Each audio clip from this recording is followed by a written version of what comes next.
Isang malungkot na balita, ang tinawag na Asia's Best Female Chef noong 2016 na si Miss Margarita Araneta Flores ay sumakabilang buhay na nitong Pebrero 11. Siya ay 65 taong gulang.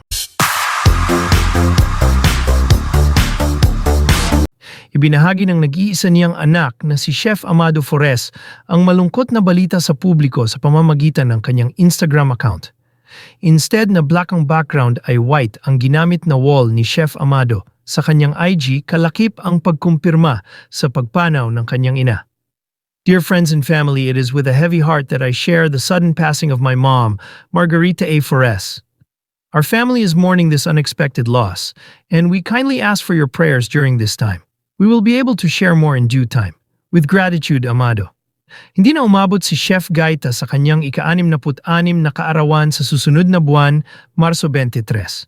Si Chef Gaita ay pinsang buo ng dating senador na si Mar Roxas at kapatid naman ni Viana Flores, negosyante at manager ni Maricel Soriano. Marami nagulat sa pagpanaw ng kilalang restaurateur dahil may mga post pa si Chef Gaita kamakailan lang na malakas pa ito at walang iniindang karamdaman. Few weeks ago lang na isa siya sa nakasama ni Chef Gordon Ramsay nang bumisita ito sa Pilipinas. Si Chef Margarita ang founder ng mga kilalang restaurant gaya ng Shibo, Luso, Grace Park, Alta, The Loggia at Palacio de Memoria sa Roxas Boulevard.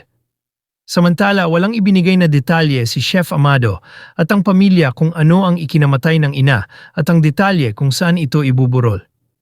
Bumaha ng pakikiramay para sa pamilya Araneta Flores at sa nag-iisa nitong anak na si Amado mula sa Philippine culinary industry at showbiz industry at sa lahat ng mga naging client ni Chef Gaita.